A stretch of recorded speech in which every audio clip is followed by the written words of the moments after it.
Hello. Welcome to another live She Knows Arsenal, another live Arsenal transfer news update.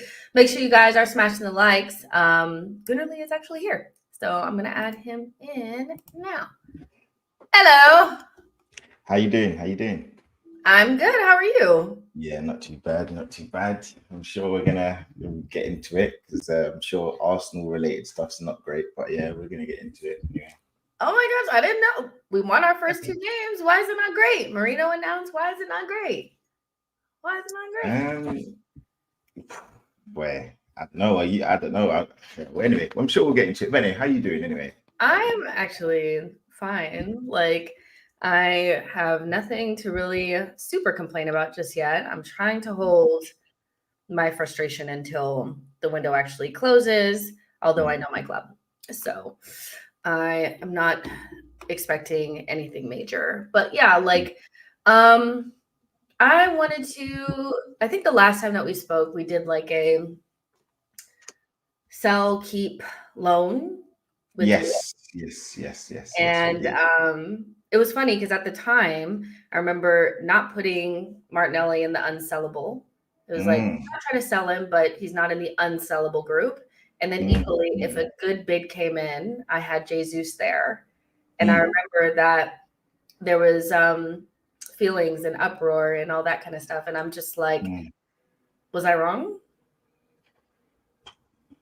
Do you know what? It's funny, how I think one thing we all have to learn and realize is that as fans, we're so emotive, we're attached to a club, and we're pulled from pillar to post weekly with emotions because we're drawn to these players, and we all want success, whether it's Arsenal, whether it's Crystal Palace, whether it's whoever. So it's a difficult one, but I'll be honest with you, for me, there are many players that I'm actually not that impressed with actually, and it's quite difficult. So we could go through, the defense, we can go through the goalkeeper, we can go through midfielder attack. But if we're talking directly on Martinelli, I honestly just think I don't want to say he's not good enough, but I just think he's very limited. And with those limitations, you definitely have a player who can be easily replaced in that squad. And I don't think it takes a lot. I don't think it takes a lot for someone like him to be replaced. So I just think, yeah, time's up for him in the starting 11 for sure. Time's up for him in terms of somebody who should be starting. And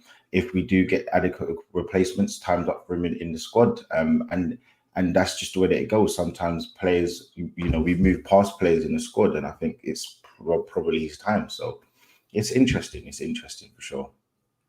So what do you think about, maybe I don't feel as like, I'm with you on, I think Martinelli's been put on a pedestal based on very limited, I know it's like the one season, but it genuinely is one season. Saka's on a certain level in this Arsenal team because he's carried us for 4 seasons.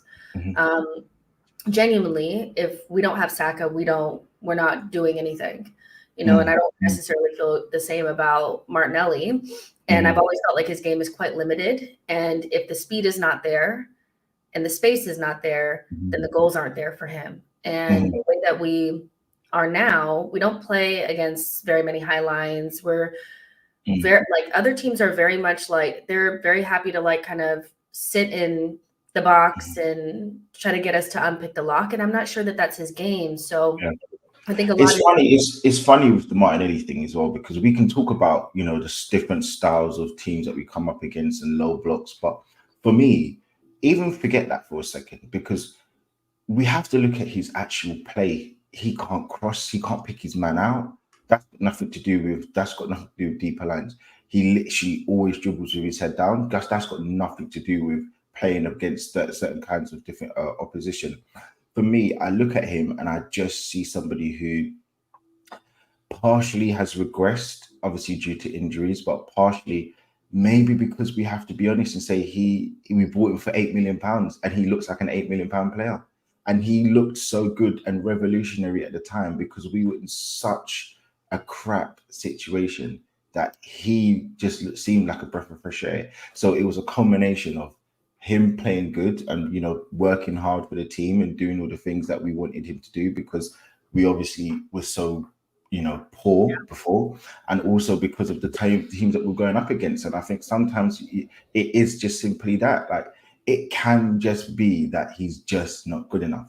And as much as he might be a fan's favorite, as much as he works hard, as much as he does all of these amazing things, he's just not good enough. And that is also something that we can, look at and be honest with. So, and I think someone just put in the chat, I kept saying it over and over again. I know DG loves him, but Smith Rowe, he was another one. He's just not good enough. And that's why he needed to go. So I don't know. It's difficult, but people kind of love to buy stocks when the dip's low. So yeah, I'm not too sure. So what do you make of, obviously because Marino's been made permanent, or not permanent, sorry. He's been announced, he's our new midfield signing. The Athletic has come out and said that, and this doesn't always mean it's right, but I think the Athletic is as close as you can get to reliable, when we talk about reporting. And they've said that, Declan Rice will drop down to the 6, Marino will play left center mid. And the whole idea is that, there are a lot of Arsenal fans that feel like left half space not working. And as long as we can get a Xhaka-like player in there, that Martinelli will be better. What do you think about that? Because, a lot of people are telling me you're going to look so dumb in a couple of weeks when Marino comes in and Martinelli just springs to life. What are your thoughts on that? Again, I just think that's just a cop-out. It's just an easy way out. Again, for me, I just look at it and it's with the Martinelli thing. For me, even if I remove the style of play, we're asking him to do simple things that any basic footballer should do. So lift your head up when you're dribbling. He's constantly dribbling with his head down. He's constantly running down blind alleys, and that's got nothing to do with the fullback. It's got nothing to do with the left half space. I saw in the Aston Villa game, I don't know if you remember, Rice played the ball through, cutting through, and it was just him against the fullback. And there was nothing. And I think that at the time, the fullback was the 18-year-old guy that came on. That's got nothing to do with having another overlapping fullback. That's got nothing. You're clean through. Take him on. He's a novice. That was his debut. And for me, I just think, look, when you look at the guy, he does look short of ideas. He does look short of confidence. But you also have to be honest and say that he's not somebody who necessarily isn't playing well because he has an over reliance on that fullback. He's not playing poorly because he has an over reliance on the left half player, which could be Xhaka or whoever, Marino, that's going to now be coming in. He may just be limited in what he does and how he plays and how effective he is. And the issue that you've got more than anything is when Trossard comes in, he doesn't get those same allowances. When Trossard comes in, he comes in and he makes an impact. When Trossard comes in, he makes a difference. So we can't keep giving these same allowances to a guy. Yes, okay, fine. He's 22, 23 even, but we can't keep allowing a player who's just playing poorly to say, oh, well, this player is going to help him improve. That player is going to help him improve, because I'm not even getting onto that. I'm getting into the basics. I'm getting into when you're literally squaring up against a fullback, that's just one-on-one. Yeah. Who's the better player? What have you got in your repertoire of skills to be able to push another player out of position or get past him? So I don't know. I think for me that's a cop-out. I just think sometimes, as I said, you have to be honest and say he's not good enough, Yeah, I mean, it's tough. I'm a big Trossard fan, but I also know Trossard's limitations, and that in an ideal world, Trossard would be our 5th or 6th choice. Right now, he's damn near the 1st, and so I can't begrudge him for not being, what everybody wants in a starter, because he was never supposed to be that. And I think the focus should be more on why is Trossard needing to start as many games as he is. That's mostly because Martinelli hasn't been in good form for a long time. Bakir says, let's see Calafiori and Marino. They'll improve Martinelli. Boy had Zinchenko as cover. I think people like Zinchenko played behind Martinelli the whole first year where he scored 15 goals. So clearly it's not a Zinchenko thing as much as everybody wants to blame everything on Zinchenko. He literally played with him in that first season where he scored those 15 goals. I think as well, just to add as well, I think you learn the quality of a player when, I like to use the basketball or even like NFL analogies. When teams get game tape on you, and Yeah. you can still figure out ways to get past players and figure out a way to improve your game, that's when you've got real quality players. So Odegaard, for example, Saka, for example, Ben White, for example. Obviously, there are supreme players like obviously Gabriel, Magalhaes, Saliba. They are just so good, and obviously it's different, obviously positional play. But you've got players that can find ways to improve to make themselves better. We've seen it to a lesser extent, even with Madueke from Chelsea, starting to use his right foot now. He's improving the way. So now players are figuring out that they can't just take him, show him inside. They've got to go down. So there's just different ways. So I just think, as I said, I just really think we don't have to do too much kind of deep dive on it. I just think he's a very limited player, and he's there to call in certain games, but we don't play up against those certain games. So that's what makes him very limited. And as I said, his skill set is just very limited. Yeah, no, I agree. I don't think we always have to like find a deeper meaning or anything like that. I mean, I can ask you, when was the last time you saw him do a step over? When was the last time you saw him do a real? I remember a game against Liverpool where he did a nice bit of trickery. I think he nutmegged a few players. But when was it? Like, how many times do you see him really try and be inventive to try and get past his fullback? It's almost the same thing: kick and run or running onto a ball. That's literally his game. That's literally Yeah, his game. I mean, it is, and it's the thing that people really like about Martinelli is that he is so direct and he is pacey. But the flip side of that is when he's not in form and he doesn't have confidence, and that's all he has to use, it becomes almost a hindrance to our game. Johan says, so why these coaches playing Arsenal think that Martinelli is a main threat as far as our forwards? I'll be honest with you, Johan. I don't think that that's true. I think they view the obvious as Saka being our most deadly player. Let's be honest. He gets triple teamed, and Martinelli is by himself on that side against an 18-year-old. So I don't think that they think he's our biggest threat. I think it's pretty obvious that everybody believes and knows that Saka is our biggest threat. So moving on to just like, bringing in a player. I think everybody, like every Arsenal fan, has been screaming for an attacker, and a lot of them, like for 2 summers now. I know that there'll be some people saying, "Well, we got Havertz," but Havertz is listed as a midfielder on the website. I think that tells you pretty much all you need to know is that he was meant to play a different role, and because Jesus is inconsistent, the plan was still for Jesus to be our number 1 striker. I think that people forget that. Like the plan was always for Martinelli, Saka, and Jesus to maintain. It didn't work out because Jesus was injured at the beginning of last season. We used Havertz up front. It started to work in the second half of the season, and now we still need an attacker. Like nothing has really changed. And Eddie is gone, and I think that's a good move for him to go to Crystal Palace. Fabio Vieira has moved on a loan deal. Emil is gone. So we're clearing out a lot of space for an attacker, but it doesn't feel like we're going to get one in. What do you think not getting attacker will do to our chances of winning the title? I'll be honest with you. I think we're finishing third. I honestly do. I think we're finishing third. I think I've kind of made my thoughts very clear on it. I just think that there's a culmination of stuff as to why we'll finish third. I thought it's going to sound very, easy to say now. I thought we were quite lucky to finish second last season. I think, we were lucky with injuries. Maybe not lucky per se, because I think, you create your own luck. And I think the way that we train and the kind of players we got reliable players. But I think there's not going to be another season where there are so many teams that have so many injuries to the list that they had last season, the likes of Newcastle, the likes of Man United, the likes of Chelsea. Not to say they're finishing above us, but I just think that that culminated into it as well. I do think that Liverpool are, and I said it from even before the season started, I think Liverpool are a very good team, and I think the manager's a very, very good manager. I think he knows what he's doing. And Liverpool are in win now mode, just like us. They've got bona fide 4 to 5 world-class players. And you could argue and say we've got 1 bona fide, 2.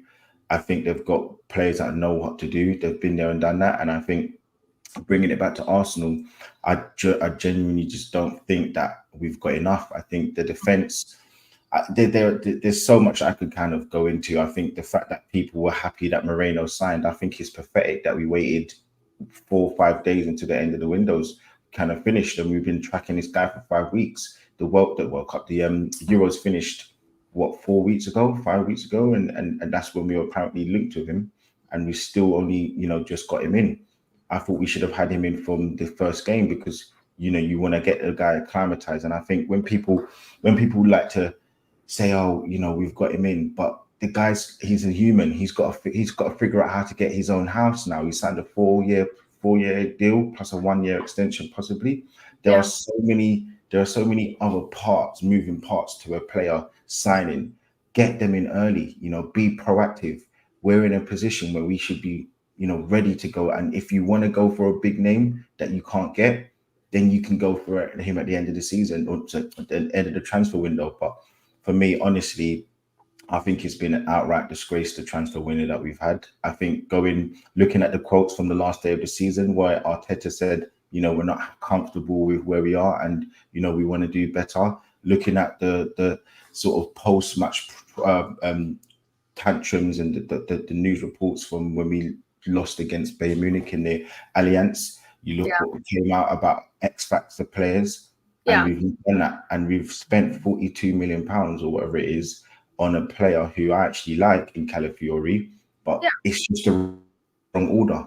You put that £42 million on top to get the winger you want, give him the wages he wants to make a difference, and then if you can get in Calafiori, you can get it. If not, then you deal with what you have. You move on because he's not the necessity, and I think. 2 seasons ago, we saw the reports that everybody saw. We could have got Kudus from who's now at West Ham, but we got players in the wrong order, and then the money ran out, and we couldn't get him. And now look, he's worth what £80 million.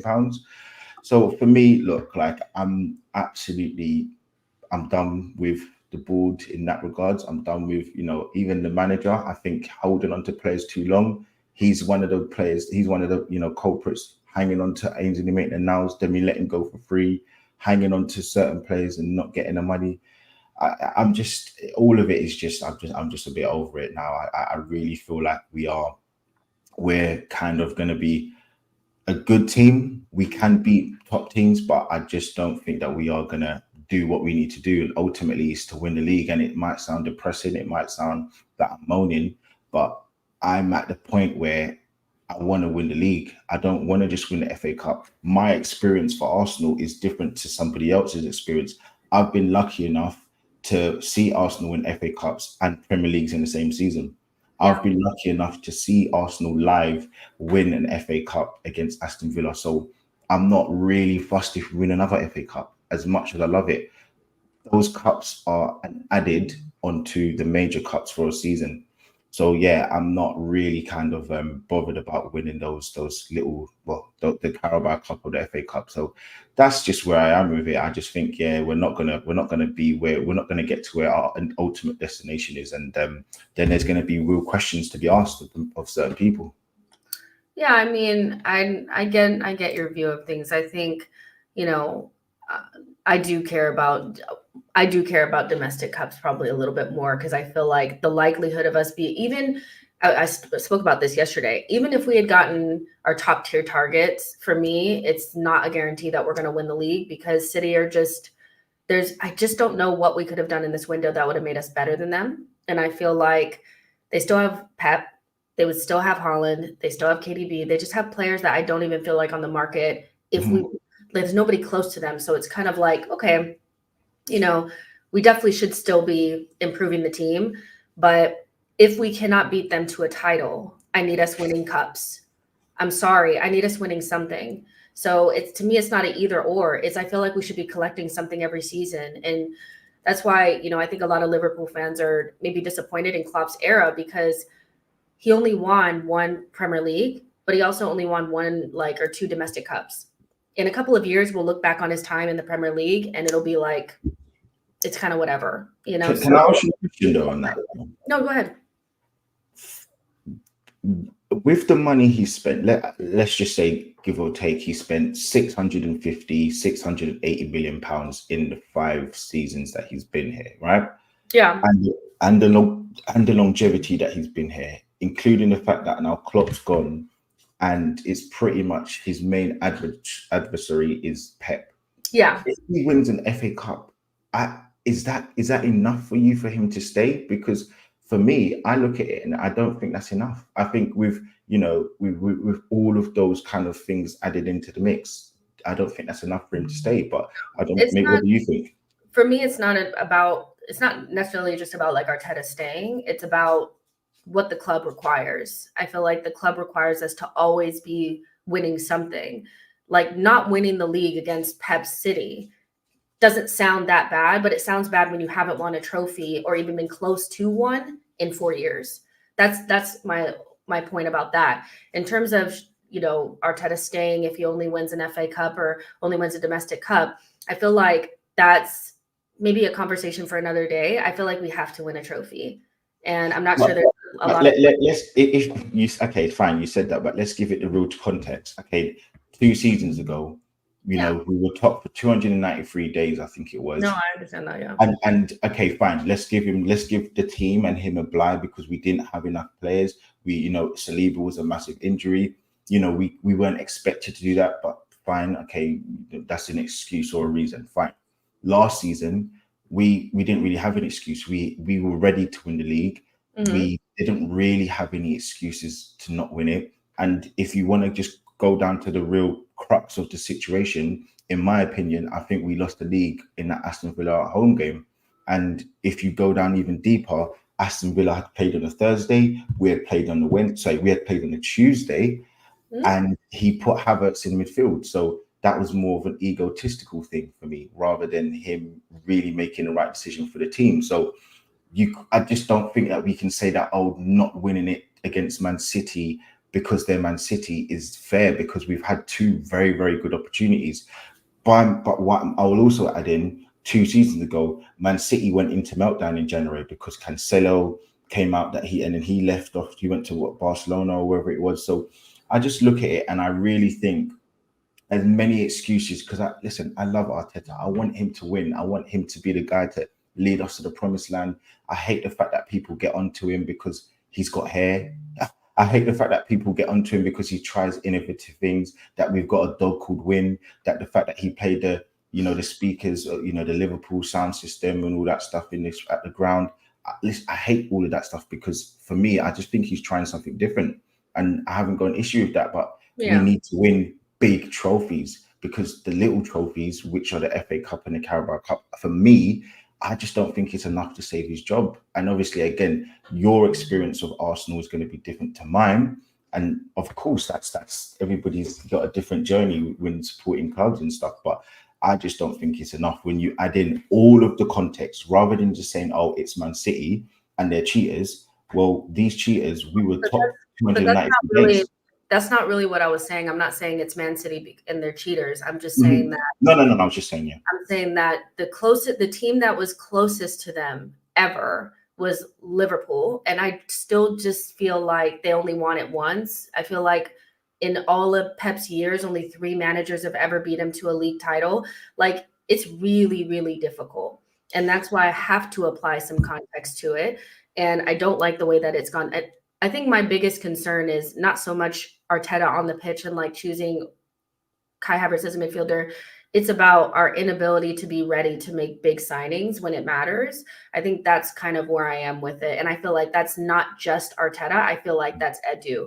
I feel like our biggest thing is, I think Arteta's coaching actually gets us a lot closer to being title contenders than the talent in the team. I've always felt that way. I think you said it earlier that Liverpool have 3 or 4 world-class players. We have 1. So how are we even close to City at all? Because of Arteta's coaching. Truly. Yes, that is true. So I think Arteta needs more talent in his team. And I also think that it's his doing that he doesn't have those players in the team, but I also think it's Edu. I think that is true. You're right. Arteta, and that's the reason why I wanted to win, because I think he's overachieved in the regards of he's got us to a point where maybe quicker than where we should be, or however it's transpired. But I also think he's the reason, but he's also the cause of us not winning the league, because of trusting too many players in the squad. not making the right substitutions at the right time in games. And we're nitpicking here, but I also think, when you compare it to the Liverpool teams, the system, time when they were challenging, I think Man City were far and above the sister team that they have now. I really do. I think, what Liverpool had to go up against, the monster they had to go up against with having, the Sane, and all of those kind of players, and then and Aguero at the time, then moving to the new kind of wave of players that they had. I just think that there was a clear difference in the type of team that they had, and I think we've had a better opportunity, an easier opportunity to win it. And I think that we haven't done it. So listen, I'm not sitting here saying it's Edu. I'm not sitting here saying it's Arteta. I think it's all of them. They've made huge mistakes, ones that's going to come to backfire, and I think we're in another one right now. Well, yeah. So bringing it back to that, because I mean, the conversations around Arteta, sacking Arteta, it's always going to be there. So I feel like, and we just started the season, so I feel like it's going to come up sooner rather than later. But I feel like Arsenal did have a really big opportunity this summer to go into the window, and really, nothing guarantees you the league, but I think what we have now definitely does not get us to the league. I think we know that based on the last 2 seasons. Adding Calafiori and Marino, that will add something, but it won't add enough. I think the main thing is that we've never really addressed the front line.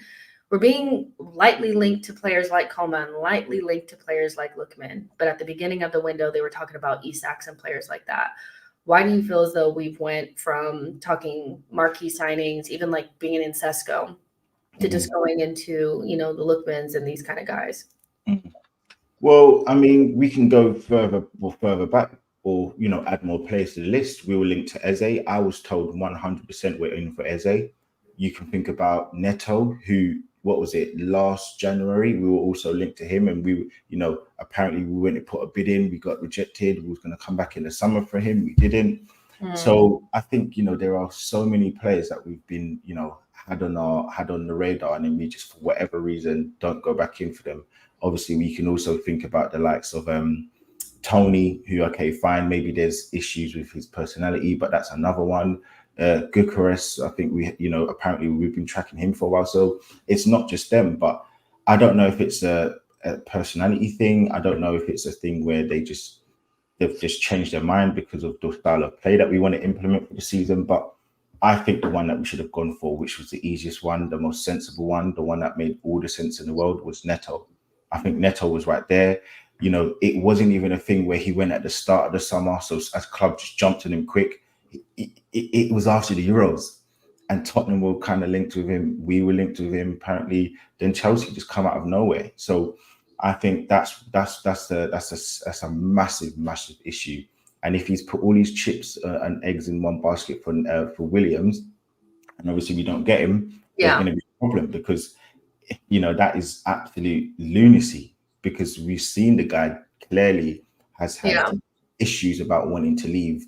And obviously there was all these links with Barcelona. So I'm not too sure what the idea is, but I think even Eze, I'm sure you've done scouting pods on him. Everybody knew that we was kind of like onto Eze. We were looking at Eze.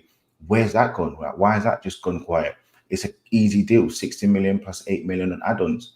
I just don't know. I think for me, I'm very, very shocked that we haven't gone for a forward. And as I said, that's the main reason why, because whatever people want to say, whether you like these players or not, I think out of the front 6 players that we've got, you can only rely on one of them really consistently, and it's Saka. I like Havertz a lot. I really, really like Havertz. I've been part of his defense league for a while, but I also can say that he's not prolific. Jesus, I can't wait to get rid of him. I think, I just think he's so extra with the way he plays. And I want everybody to go and look at his interview when he came to Arsenal. And he said he had an interview with Edu, and Edu asked him, what do you want to do? And he said he wants to come to Arsenal to be the number 9 and score the goals. And it was only 10 months ago he came out of an interview and say that he's not good at scoring goals. Well, what the hell? What's that about? No, yeah, I mean, he had that Lacazette moment, and I just feel like as a striker, when you accept that you don't score goals, you never will. You like Come as a on, striker, you have to back yourself in. you have to back yourself. And I think, but it's like you unsolicitedly said you want to be the main number 9 for Arsenal. What does that mean? That means getting goals, means facilitating, means leading that line up front. And unfortunately, he's been a failure because he's either not been fit. Okay, fine, that happens. And he's just not got the goals. And I think he just makes everything complicated. So we don't trust him. We don't trust Havertz. And then you've got Martinelli, who right now is just not playing well, stinking out the gaff. So, wherever you turn, you've got one power player. And that's the reason why we're so lopsided. That's the reason why. So, as I said, for me, I just think that, not getting a forward is devastating. And as I said, that's the reason why I've got us finishing third, because I don't think we're going to have enough to get through teams. Sorry. Yeah, I think not signing a forward would render the transfer window a failure. And I know that like some people are like, don't want to put harsh labels on things because it's negative. But the reality is that more than anything, like the priority was an attacker, then midfielder, then a left back. We've gone the opposite direction. And the most important thing for Arsenal was to restructure the goalkeepers, which for me is just like the constant buying up goalkeepers just feels like a mental illness. Then the left back situation, we have Tomiyasu. First of all, we still have Tierney on the books. We have Kivior, Tomiyasu, Zinchenko, and Timber that can all play left back. And our main priority was to bring in Calafiori. And I feel like if we did that, I want to see Calafiori starting against Brighton. I don't want to see any more nonsense. Like, why is Zinchenko still playing? I don't get it. Because you made that a priority. We were supposed to get a marquee midfielder to, finish the midfield. We got Moreno. I love Moreno. I'm a Moreno person. Like, I'm fine with that. But it took you a long time to get that done. Now, like, what's going on with the attacker? And I just don't think you can look at our window. Like, Liverpool don't need an attacker, but they just bought Chiesa. They already had an attack that, in my mind, on paper is better than ours, and they bought Chiesa. I don't want Chiesa. That's not a player that I would have wanted. But the fact that they're still buying attackers just shows that you can buy attackers. You don't have to get rid of 4 or 5 and wait. You don't have to. If you want an attacker, you will get one. Because we know when Arteta wants a goalkeeper, he gets it. If he wants to be ruthless, he can. He was really ruthless with Ramsdale. Brought in Raya. Do the same thing with Jesus. Well, I think also, like, you can even give him a bit of slack because Liverpool don't necessarily need. They've done it the wrong way as well. They need a centre back. They need probably a new left back because the 2 players they've got aren't at the top level. They need a 6. So you can say that they've still got holes in their squad. But I just think with Liverpool, they've got players that have been there and done that, and we unfortunately have got close, but we're firing blanks at the moment with trophies. So I think for me, when I look at our squad, I think we've got a very talented squad, but it just lacks that real individual difference in certain positions. And I think for me, the X factor. And as you said, I think my issue is, as I don't know what you would rate this window out of 10, but I'd probably give it a 2, 3 maximum. And the reason why is because we've not addressed the main problem areas. And you even used a key word. You said a marquee midfielder. Now, we're supposed to get. I like Marino as well. I think he's going to add a lot into the squad, into the team. But is he that marquee player? They treated him like a marquee player in terms of the longevity of how long the transfer took, but he's not a marquee player. And I think when you look at the squad, I do think to myself, right, what we can easily upgrade. You could upgrade on Saka, but it's not easy to do it. You can easily upgrade in certain positions in this squad. And if you're going to say that, Zinchenko is now going into midfield, then I just think that's another issue, man. I don't know. I just think that, I'm not too sure. I don't know what it is that the club's trying to do. I don't know what the board are trying to do. I don't know what Arteta's got planned, but I really think that, he's lost his marbles. I really do. No, he's lost his marbles. Let me read out some of these comments. Winningway says 1 injury to Odegaard, our midfield lacks creativity. I mean, we're always 1 injury away from catastrophe because we also have a system that's heavily based on certain players being in that position because Arteta doesn't change his tactics to suit the players that he has. So nobody else can play on the right but Saka. Nobody else can play right center mid but Odegaard. And that's been a problem for a long time. So you guys better pray on Odegaard's knees, ankles, everything. You better play on Saka's knees, ankles, everything. Because right now, if either one of those players go down, we can't operate as an attacking force. Everything goes to the right-hand side. The left-hand side is like a barren desert. So yeah, Jacob says if we didn't keep Partey, it would have been a bigger midfield. I think, again, but people were yelling at me last summer when I said that we needed to get rid of him then, because if we didn't, we'd get into the last year and there's no way that on 206 or 250,000 pounds per week, he's living in London, that he's not going to take that for one more year. Like, he's not going to do us a favor and leave in his last year of his deal. Like, he's not going to do that. Partey's a great player, but it's always prefaced by when he's fit, and it's only a matter of time before he's injured. So yeah, and he is actively keeping us from getting another midfielder. So but that's all decisions by the club. They could have got rid of him last summer, but they wanted 40 million or some nonsense. I would have taken 25 million from Saudi or whoever the fuck wanted him, 20 million, and send him packing.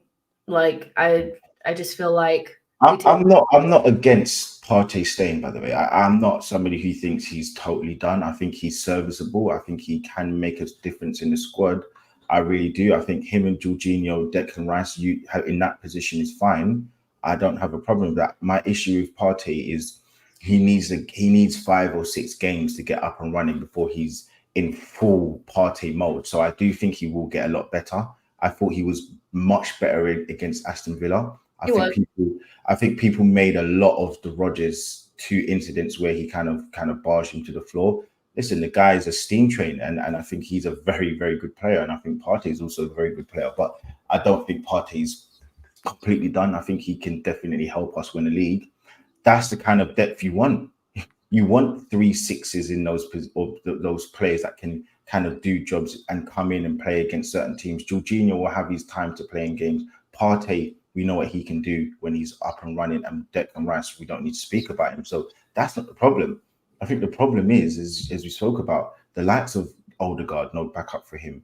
Obviously, Ethan's going to come to the squad, so maybe he will play some of those minutes there. But I think, as we've spoken about, I think the main issue is Jesus, Martinelli, and no backup for Saka. I think that's the main issue. Yeah, I feel we got to agree to disagree on the Partey thing. We have to. Like, I just cannot, for the life of me, understand why we can't. I get it. Like, I get he's still a good player, and we're not used to having really good players, so we're afraid to let them go because we're like, who are we going to replace them with? But he's the type of player that keeps you from getting Bruno Guimaraes, because you have to give those wages to a player like that. And I just feel like we'd be a lot closer to where we want to be if we had been able to get that marquee signing. I know it's like right now it's hard to envisage a life without Partey, but having a player that's even 5% less talented that plays 90% of the games, to me, is so much more useful than what we're getting from him now. But that's the thing for me with the Partey thing. Obviously, we don't have to go into it too much, but I think with the Partey thing, if you don't have to play him 30 times in a season, then it's fine, because Declan Rice should be in that position. Declan Rice is the 6 in our system. He's a 6 because we have more talented players going forward. Obviously, for other teams and stuff, he can do another job. But for us, he's good winning the ball back, passing it to the better players, spraying it out left and right, to the wide players. The issue that we do have is, as we said, it's the creativity on the left-hand side with the left 8 and also with the left winger. So, yeah, I think, as I said, for me, I do get your thoughts on Partey, but Partey is not the guy that needs to play, as I said, 30 games. He can come in for the big games. He also said that he needs 5 games to get up to speed. So if you have a player that you are okay not playing because you have Declan Rice, and he needs 5 games to get up to speed, then when is he going to get? My issue as well this season was I don't think Bruno Guimaraes is the guy that we should have got. I don't think he's like that needle mover. So spending 80, 90 million, whatever it was on him, I wasn't thinking, oh yeah, we have to get him. So that's number one. That's fair. Number 2, I do think, like, you can go another season. As I said, you've got 3 very good 6s that can all do different things, and that's perfect. You can bring them in for certain games, and it's about using the players that you've got in the right way. So that's perfect. It's the left 8 role that seems to be the main, or the left hand side of midfield that seems to be the main problem. So I think that I'm not too fussed with that. Honestly, I'm really not too fussed with that player in that position, because, as I said, Declan Rice, that's his position. So what's the problem if we got in Zubimendi? If we then it comes back to the same issue. Declan Rice is going to go back into the 6 role, which I don't think into the 8 role, which I don't really like him in that position for Arsenal. So I'm not as upset as other people with Partey. I think Partey is a quality player and he can do some really good things, and he's somebody who can really help us win the league. I really do think that. We'll revisit this when he gets his usual injury merry-go-round. It's coming. Kai, thank you so much for your super chat. Says, or Cal, ESR, Eddie, Vieira gone. We will sign an attacker. Hopefully we do. Honestly, Arsenal don't usually do things at the end of a window. So if they do, that'd be so out of character for them. Highbury Ultra, thank you so much for your super chat. Says, have the board let Arteta down this window. He seems visibly frustrated in his conferences and said we're short, can't fathom no attacker with all these exits. I would say the one thing about, I wouldn't read too much into Arteta's press conferences, because he always looks kind of frustrated. He's I won't say he's sulky, but he's a pretty serious guy. So I wouldn't take anything from what he looked like. He did say we're short, but I would say, if you run out, when the Cronkies were giving Arsenal money, giving Edu and Arteta money to just do whatever they wanted to do, instead of going out there and prioritizing Kudus for 40 million, instead of going out there and prioritizing any attacker, they ran out there and spent 65 million on Kai Havertz. They did that in like 2 days, so I can't really feel sorry for people that had the Cronkies just giving them money without having to sell for multiple windows. And now you're in a position where you're short in attack. And anybody could have seen this coming, because once the Cronkies said, we're not going to hand you any money, guess what? Edu's struggling to maneuver in the window. So, you have to look at some of the signings that we've made. Kai, good player now, but we still needed to buy a midfielder and an attacker in the window after, we spent money on him. So, yeah, I think, I don't know if I can feel sorry for anybody, especially like Arteta has a part to play. And that's why I think it's everybody together, working together to keep us in a certain position. We haven't pushed forward in 2 years. We've been kind of in the same position for 2 years, fighting for a title. So whose fault is that? Arteta was desperate to get Kai Havertz, and I just will never understand why, because you could have gotten Kudus for 40 million.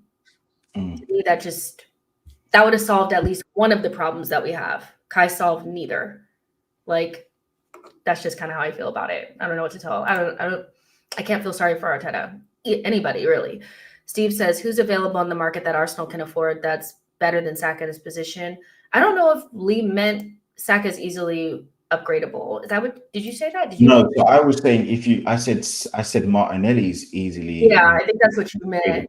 I said you can upgrade on Saka. There are players in the world that are better than Saka in his position, but he's not easy to upgrade on. That's the thing. I was saying there are players in this squad, in this team, that you can easily upgrade on. Saka isn't one of them, but we look at, players like Martinelli, like a Trossard, maybe not so much Trossard, but like Trossard. There are, even a Moreno, we haven't even seen him play, but there are just better quality players out there that can do a job in this Arsenal team, and I think for me, I do think that we are, like the goalkeeper, as well as he's playing now, I think you can get better keepers than him in the world. But I just think that we've missed the trick and not getting, as I said, a forward who is clearly just quite easily better than the likes of Martinelli. I would say that, like, on the left-hand side, I think if we had bought, a Neto level player, even if you went to Brighton and took any number one of their attacking players, Adingra, Matoma, any of those, I don't necessarily feel like Martinelli's level is beyond that. It wouldn't take much. I think the idea that we're at a place where the only type of players that can improve us are the top 5%, the Rodrigos, those types of players. I think we're very disingenuous about the level of talent that we have in this team. And this is why I say Arteta's coaching has made people believe that we're much closer than we are. From a talent perspective, we could have, like, people were like, well, would Nico Williams start for Arsenal? I said yes. I think we would. I think with Arsenal, you've got clubs like Chelsea who, let's just use Chelsea and Arsenal for an example. Chelsea will use a pen, and once you've used it once, they throw it away. That's what they do with their players. If they find their players aren't good enough for even a couple of weeks, a few months, they think, I need to replace them. With Arsenal, we literally sharpen that pencil or that pen and we use it until there's literally the most minute or tiny bit of ink in that pen, where the pencil's sharpened all the way down to the end before replacing it. And Arteta is literally trying to squeeze all the juice out of that lemon, and those are the players until we start replacing some of them.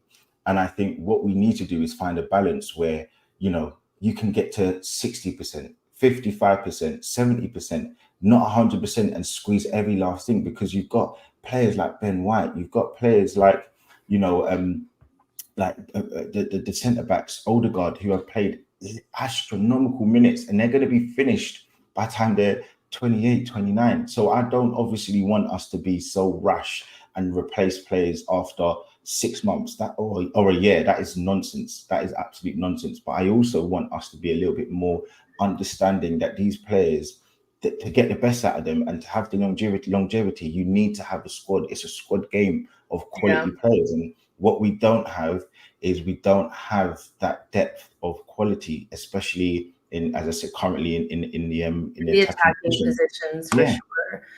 I know some of you guys are talking about like, oh, well, if Kudus had come in, he would have played with Nketiah, but you guys are incredibly disingenuous. Trossard is probably our second best number 9. So if Arteta had any sense, he would have not been playing. Like, I'll never understand why Arteta in any world would play Nketiah over Trossard. So, like, you guys are being incredibly disingenuous. Arteta makes choices sometimes that to me are just like, Trossard is our second best number 9, and I said what I said. If I had to, if Kai Havertz went down tomorrow, the first person I would call off the bench is Trossard. I would not be calling Jesus, and I would have never played Nketiah over him. So Kudus, he could have played with Trossard up front with Saka or whatever.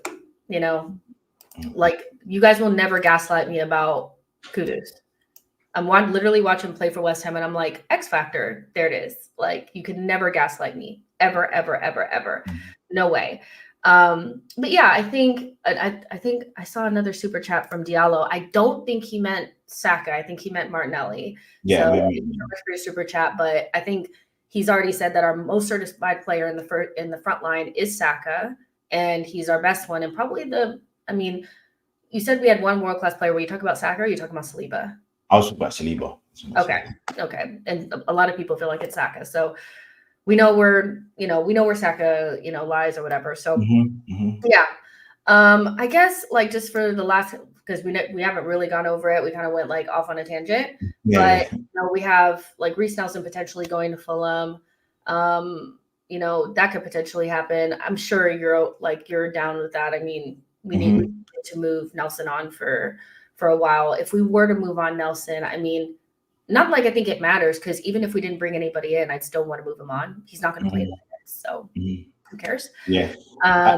We do need to get rid of those players as well, because I think that just doesn't give Arteta any chance to have any excuse, because there's all the players that he has in his squad he trusts. Those are his players. So if he gets rid of all the players, then he hasn't got any excuse. And I think the same thing goes with other clubs. The reason why there should be more flack on teams like Man United and Chelsea is because not only are they getting all the players they want in, but they're getting rid of the players they don't like.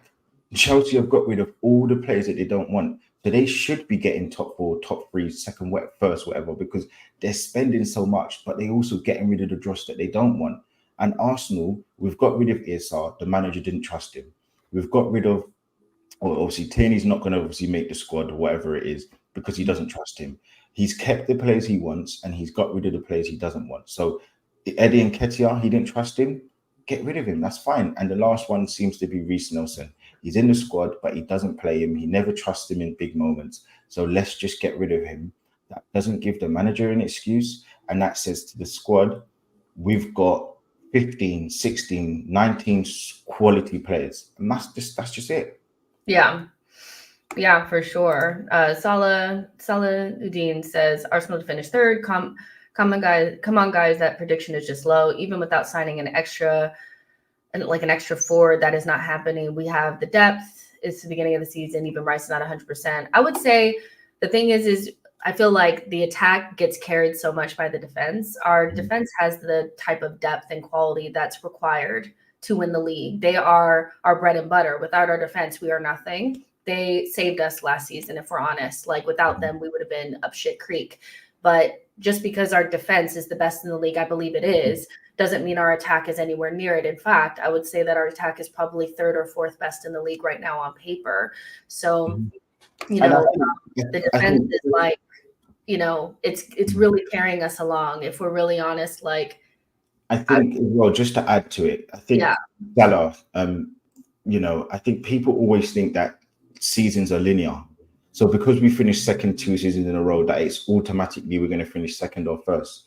It doesn't work like that. There are so many moving parts as to why we finished second last season. Yes, we're a damn good team. We're better than most other teams in the league, but there were also extenuating circumstances for other clubs, which is why the fact that Liverpool, people forget, with 8 game weeks left, they were top of the league.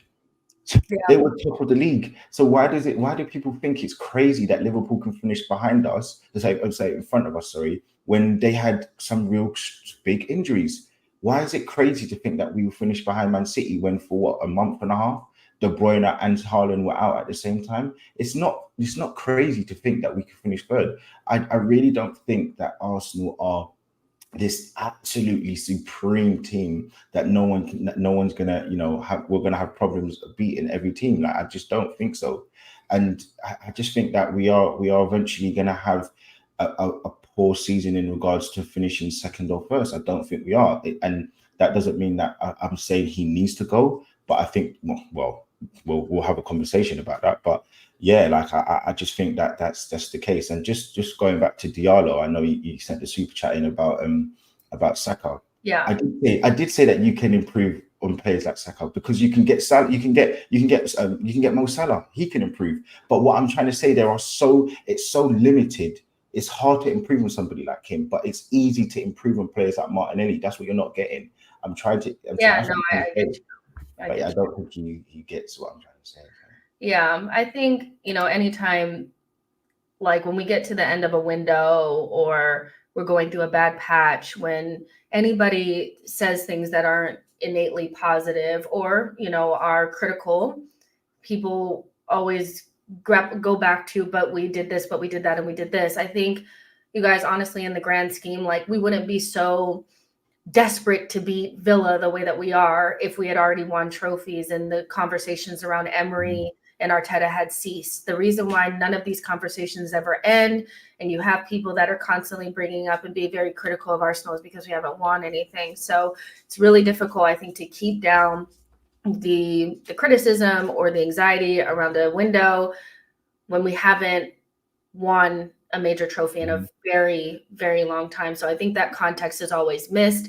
People focus on the here and now, that, we're in a period where we are #good. But for people that have actually watched Arsenal win major trophies, this team is good.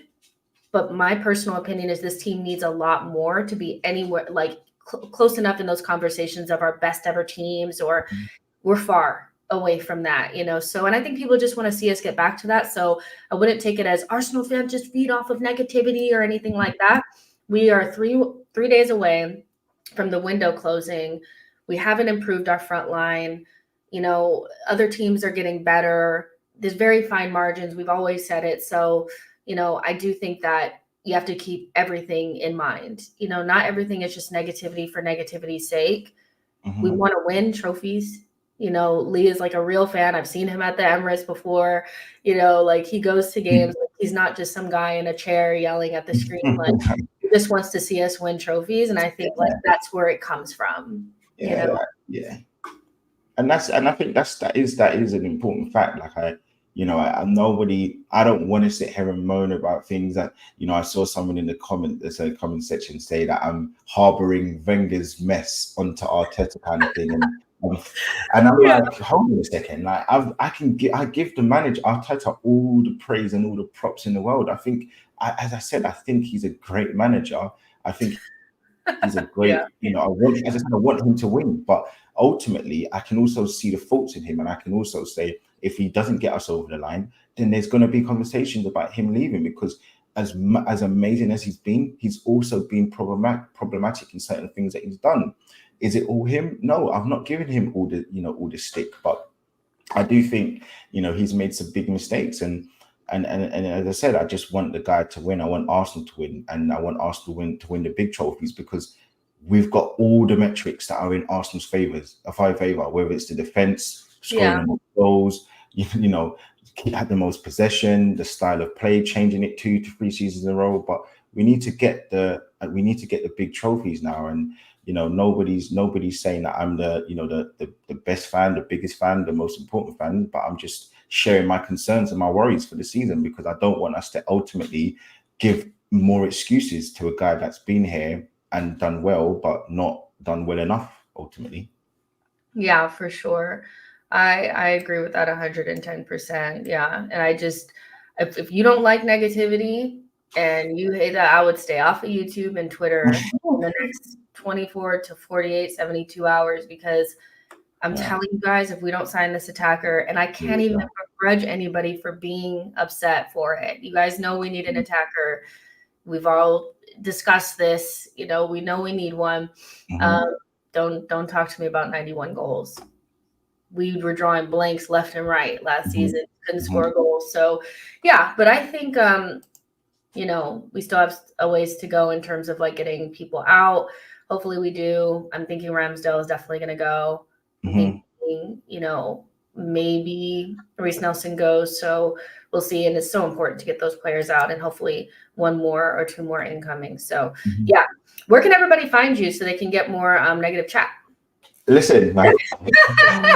Any chat you want to find, just see me on Twitter, man. Lee versus Lee. And listen, we can always have conversations about things. You can put your points of views. I'll put my points of view about things. But ultimately, like, we're here to, as I said, I want to see Arsenal win. That's the most important thing. So when it's the game day, I'm always positive. And after the game, there's meltdowns, but it's also the next day I try and be a little bit more I like to try and be a little bit more level-headed and kind of watch games back and stuff. So yeah, it's going to be a crazy couple of days. So I'm definitely staying off Twitter for the next at least 48 hours for sure.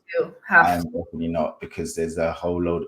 I saw the meltdown from Núñez. I didn't say anything about it, but yeah, that was enough to kind of make me shut my mouth about anything. You know what irritated me about that though? It's like very obvious that it wasn't true. Oh yeah, for sure. Sometimes you don't need to react to things like. But I think what it is. We're starving. We are starving. Yeah, we are starving. And we always are towards the end of the window. We're always starving because we never get everything done that we're supposed to. And it's just I would love to get to an end of a window because even last summer, I was disappointed in the window still. I was all right. I was surprised with it. I think I was irritated because we didn't get an attacker, and I was very much so confused by the Kai Havertz signing. I got it, but I didn't understand it. Like I was like, I didn't understand why we had to do it. So I was like, didn't we need an attacker? I didn't mind it. I actually didn't mind it because especially the Havertz thing, because I thought, okay, it's 60 million or 65, whatever, but he covers 2 positions. I didn't think he was going to be that bad in midfield, but I thought, okay, he can do it. He can do a job for us. But yeah, no, I wasn't that fast. I thought we would be all right, but yeah, I don't know, man. It's gonna be a tough season. Where do you have us finishing in the league? Currently, I have us finishing 3rd, behind City and Liverpool. So I don't think we're going to get like blown away or anything like that, but the same issues will still be there. We Mm. still will struggle to score in games where the pressure is on. And yeah, that's unless we sign an attacker, I won't feel that much differently about it. I think Liverpool are going to be, they're always just fine. You know, I don't know how to describe them, but they're always fine. And that's probably because they have 2 or 3 like really like top quality players that make the difference.